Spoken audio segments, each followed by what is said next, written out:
So এটা ছিল মিঠাইয়ের জন্মদিনের দিন দুপুরবেলার ভিডিও। এদিকে বসে গেছে পায়েস, আর এদিকে আমি তৈরি করছি কেক। আর কেক বানাতে বানাতে আমার ইচ্ছা হলো যে আমি একটু কফি খাই, গরম গরম কফি। ইচ্ছা হলো আর একদম বানিয়ে নিলাম ঝটপট। আর এদিকে মিঠাই বলেছিল যে আমি খাবো মাছের মাথা দিয়ে মুড়ো ঘন্ট। তো যার জন্মদিন তার জন্মদিনের দিন তো তার ইচ্ছাটা রাখতেই হয়। তার সাথে ছিল চিকেন কষা। তো তোমরা অনেকেই যারা ফেসবুক থেকে যাদেরকে আমি পেয়েছি তাদের প্রত্যেককে অনেক অনেক ধন্যবাদ, কারণ তোমরা এত এত ভালোবাসা দিয়েছো মিঠাইকে, এত আদর দিয়েছো, এত বুক ভরা ভালোবাসা দিয়েছো, আশীর্বাদ করেছো।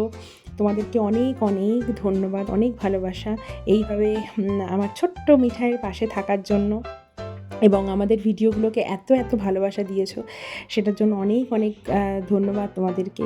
কারণ অনেকটা সময় দেখেছি যে খুব কাছের মানুষদের থেকেও যাদের সাথে হঠাৎ করে পরিচয় তারা যেন কেমনভাবে খুব কাছের হয়ে গেছে। তো তোমাদের সঙ্গে এই দুষ্টু মিষ্টি ভিডিওগুলো শেয়ার করি, কেমন লাগে জানিও। চলো টাটা।